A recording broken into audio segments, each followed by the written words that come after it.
guys, my name's Jeremy Lynch and I am one of the world's leading content creators.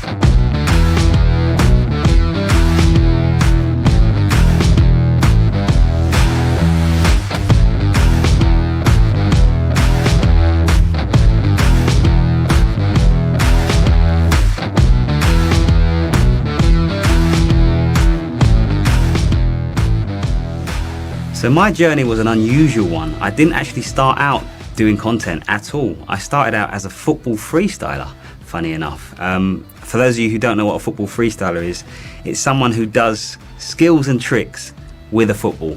And that's what I loved doing as a teenager, and that's kind of how I started my journey.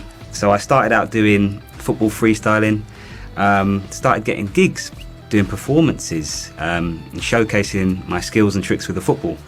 And then I met Billy Wingrove, the other member of the F2. So I met Billy and we got along really well from the start, and we started doing more and more jobs together. And then over time we started to do tricks and skills together in synchrony as a double act. People weren't really making a living or a career out of things like YouTube.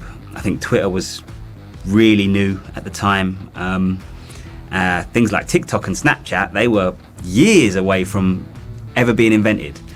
When we first started the F2. So we started the F2 and it was more for stage performances, to be honest. That was our primary source of income at the very beginning. And then over time, the world started to change a little bit and go a little bit more in the direction of social media and digital marketing. And we started we started a YouTube channel and we started putting out YouTube videos with the intention of building an audience to raise awareness and gain exposure, ultimately to get more bookings for live stage shows.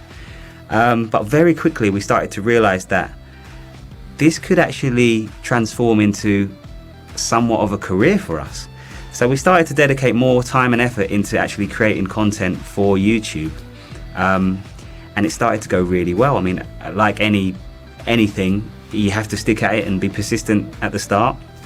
And we'd put out videos and some would do really well and others wouldn't do so well. But the main thing that we had was we were super consistent and we never gave up, and we were just persistent with it. And it's amazing how far persistence and believing in what you're doing and not giving up and learning on the job and just putting out, we were putting out consistent quality in our minds. We were really particular about making sure that we believed that what we were putting out was quality.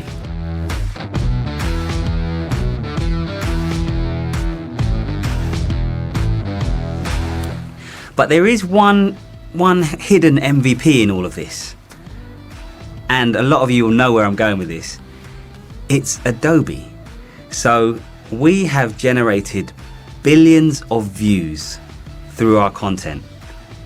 And pretty much all of our content has been edited using the Adobe suite, mostly Adobe Premiere Pro, except for when I first started out, when it was iMovie. But we all know we've got to start somewhere, and then very quickly you get to a point where you think, I want to do more, but I need something else to be able to facilitate that. And that is where the Adobe suite came in for me. And even now today, I'm considered an expert and a specialist when it comes to creating content. But there's so much that even me, I don't know about the Adobe suite, and that's a testament to how much the software is actually capable of doing. And I'm sure most of you, if not all of you guys watching, will agree that there's always more for us to learn when it comes to this amazing array of software.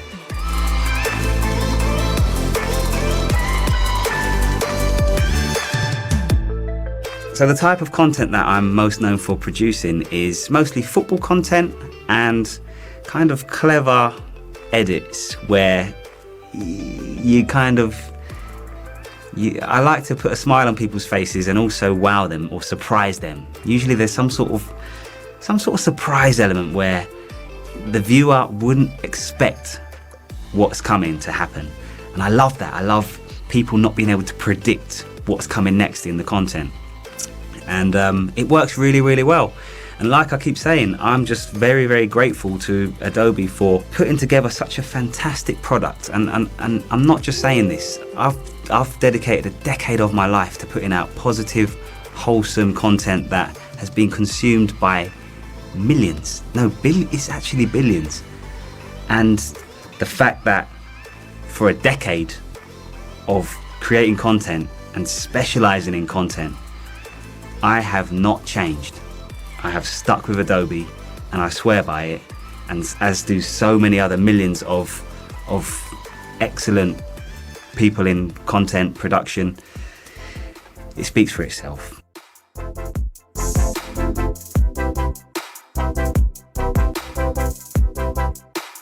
So I get asked this a lot, where does my inspiration come from? And it comes from anywhere and everywhere, honestly. There's so much creativity on the internet, and there's so many things around us in our environment that you can draw creativity from.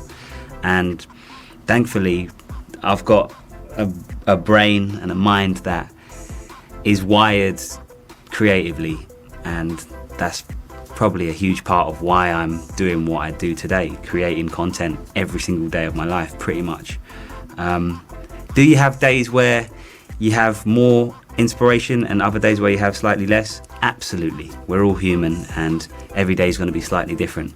But what I tend to do is, on the days where the inspiration is flowing, create lists, because absolutely, when you feel like today I've not got new ideas coming to me, just revert to the list from the days when you had an abundance of ideas.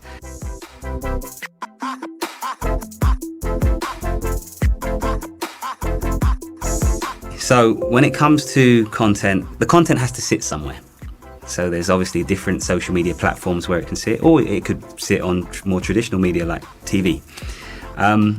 I've done some TV edits where there's a little bit more, it has to be broadcast safe and things like that, which you don't have that on social media. You can put out what you want. So there are differences with each platform that you're creating your content for, and it will work.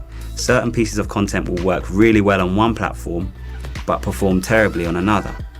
So over the years of my career, it's been part of my job and the job of any content creator to try and figure out what's going to sit well on a particular platform. To give you an example, the landslide majority of content on social media today is consumed on mobile devices, which means that it's not 16:9, it's 9:16. Landscape portrait mode. Don't know why I did that, portrait mode. So you end up on the phone, that's absolutely fine. Like, it's natural to film holding the phone straight up. But there are more and more increasing shoots where you'll have high value production equipment that was actually designed to shoot horizontally. And they'll find ways to shoot it vertically because it's going to be put on a social media platform where vertical content is much more well received than horizontal. There's kind of a science behind it as well. And part of the science is, if the majority of users are scrolling through their phone, a horizontal piece of content scrolls up past your feed much quicker than a vertical long piece of content. So it's on the screen for significantly longer. And by significantly, I mean it could be milliseconds, but that's significant when there's such a competitive space for content.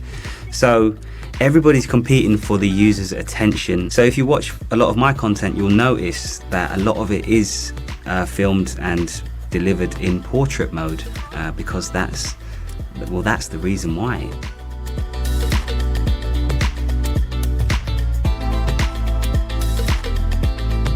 Some of the people that I've got to meet and see how they work and work with in my career, I'm truly grateful for, and I'm truly blessed that I got to meet some of these amazing people and learn from them. I would encourage people to try and do collaborations with people who are of like mind or of similar interests, or even completely different interests and a completely different skill set, because oftentimes the people you learn the most from are the people that are quite different in their approach and what they do to you. and I've not met one person in my life that you can't learn something from to this day.